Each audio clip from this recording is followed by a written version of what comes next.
मामला भी बिल्कुल ऐसे ही। सईद इब्न मुसय्यब कौन है ये? सय्यदुत ताबईन कहलाते हैं, ताबईन के सरदार। इनकी एक बेटी थी, आलिमा थी, आबिदा थी, जाहिदा थी, बड़ी हसीनो जमील थी। उस लड़की का शोहरा चर्चा इतना था, अंदाजा कीजिए वक्त का बादशाह अब्दुल मलिक बिन मरवान ने अपने बेटे के लिए यानी अपने शहजादे का रिश्ता सईद बिन मुसय्यब की बेटी को भेजा। सईद बिन मुसय्यब ने इनकार कर दिया। सईद बिन मुसय्यब रहिमहुल्लाह ने इनकार कर दिया, कबूल नहीं किया शहजादे का रिश्ता। और किससे करवाई शादी और कैसे करवाई शादी?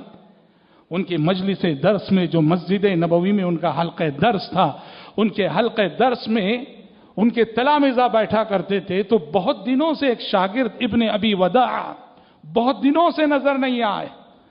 वो एक दिन बहुत दिन गायब रहने के बाद जब आए, सईद बिन मुसय्यब ने इब्ने अबी वदा से पूछा कि इतने दिनों से नजर नहीं आए, कहां चले गए थे? इब्ने अबी वदा ने उस्ताद से कहा, सईद बिन मुसय्यब से, कि उस्ताद मोहतरम बात दरअसल ये है कि मेरी ज़ौजा की वफात हो गई, मेरी ज़ौजा का इंतकाल हो गया था। उस सदमे में से दो चार रहकर मैं आपके हल्क़े दर्स से इतने दिन दूर रहा और गायब रहा, माफ कीजिए मुझे। सईद बिन मुसय्यब ने कहा, अब शादी करना चाहते हो? कहा कि बिल्कुल करना चाहूंगा। कहा कि मेरी बेटी से करना चाहोगे? कहा आपकी बेटी? कहा कि हाँ मेरी बेटी। कहा मेरे पास तो सिर्फ 4 दिरहम है। सईद बिन मुसय्यब ने कहा कोई मसला नहीं, कोई मसला नहीं। जहां ईमान हो, जहां तकवा हो, जहां इल्म हो, जहां खुदा तरसी हो, जहां कैरेक्टर हो, जहां अखलाक हो, वहां फिर किस और चीज की जरूरत है? ये सोचने का अंदाज होता है। अल्लाह अकबर। हम पैसा देख के दे देते हैं और बाद में वो घर हमारे बच्चियों के लिए जो अजाब बनता है, वहां जिंदगी जिस तरह अजाब बनती है। ना अखलाक देखे, ना कैरेक्टर देखे, ना दीन देखे, देखा तो सिर्फ एक चीज पैसा देखा। और ये लोग अल्लाह वाले होते हैं, सिर्फ 4 दिरहम मेरे पास। कहा कोई बात नहीं, मंजूर है। इब्ने अबी वदा को यकीन नहीं आ रहा था, कहा मंजूर है। रिवायत है फहमिदा वसल्ला। वहीं तब का तब सईद बिन मुसय्यब ने खुतबा पढ़ा, हम्दो सलात के कलिमात कहे, खुतबा पढ़ा।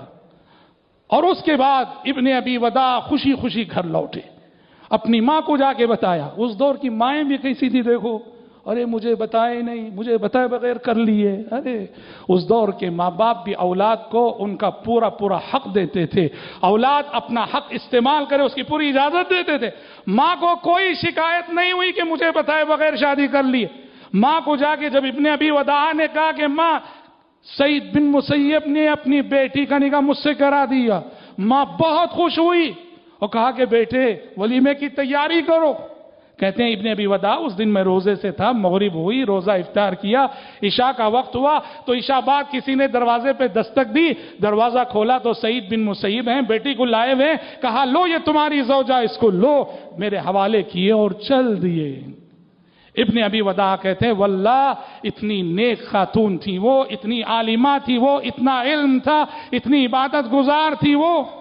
बस रिवायतों में आता है, तारीखी रिवायतों में, कि बाद शादी के बाद इब्ने अबी वदा जब फिर से सईद बिन मुसय्यब की मजलिस में जाने के इरादे से घर से निकल रहे थे तो सईद बिन मुसय्यब की बेटी जो इनकी बीवी, उसने कहा कहां जा रहे हो? कहा तुम्हारे अब्बा हुजूर की मजलिस इल्म में शिरकत के लिए जा रहा हूं। तो उन्होंने कहा ताल इजलिस उअल्लिमुका इल्म सईद। कहा कि मेरे बाप सईद बिन मुसय्यब का इल्म तुम्हें यहीं मिल जाएगा, बैठो मेरे सामने। ये कैसे लोग थे, ये कैसा मुआशरा था, कैसी शादियां थी, ये कैसा निकाह था। ये देखो कितना आसान था निकाह उस मुआशरे